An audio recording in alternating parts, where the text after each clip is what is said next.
in such a complicated, inextricable situation. Don't listen to what I am about to tell you like a fairy tale. These are my facts. I guess I have been asleep on my feet for a year. I apologize for my voice being so low because I am not in the mood anymore. I didn't realize what was blatantly obvious. I am angry with myself, angry with him, angry with my life. I am very resentful and exhausted at the same time. My husband and I had been married for 4 years.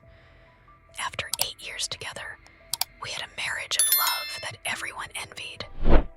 We were a really happy couple until our child was born. I was so peaceful that when I look back at those days, I now think that everything seemed like a lie. But after our baby turned 1 year old, everything started to change. Coming home late, cold behavior, meaningless snaps. At first, I thought it was work stress or fatigue.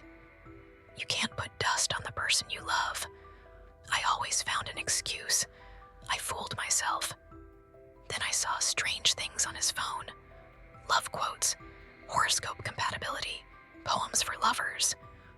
I felt I should be suspicious, but I still clung to my inner confidence. No way, I said. He wouldn't do such a thing. But in fact, he had already changed. He put a password on his phone. He stopped wearing his wedding ring. He even ostracized our child. The bond between us was breaking more and more, but I was still trying to salvage something. I tried to leave him alone.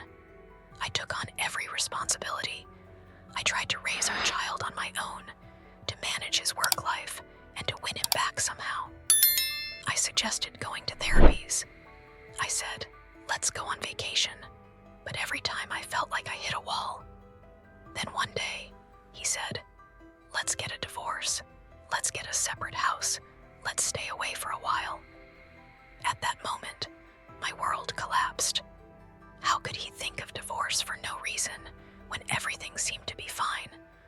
There's nothing wrong between us, I said. What will happen to our child if we divorce? But he didn't care. One day, he told me he had to go out of town for work. I said, it's not your duty station. Why are you going? He gave me all kinds of excuses.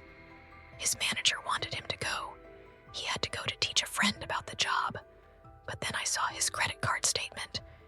He had rented a car in Trabzon. He went there just for one night. My suspicions grew.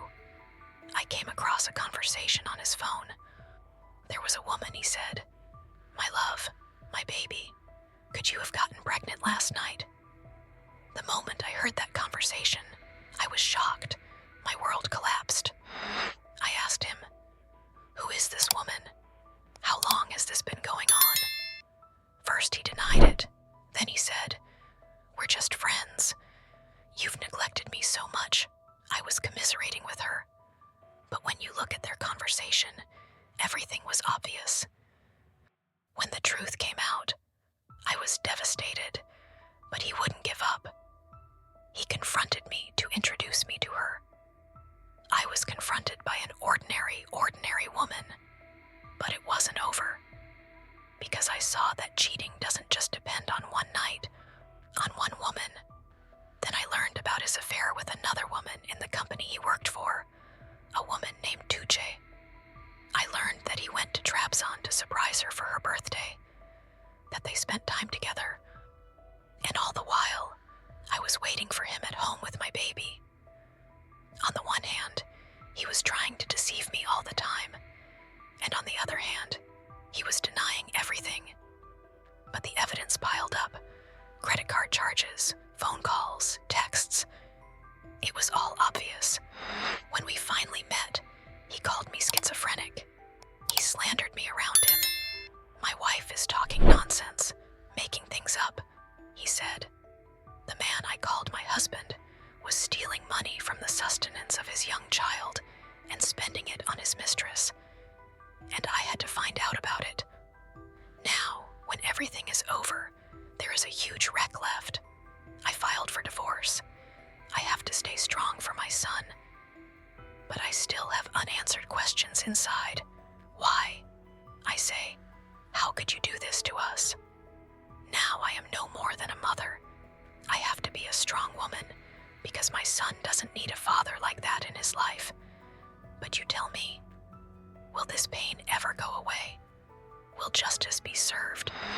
They say that the one who cries will be punished. Isn't that so?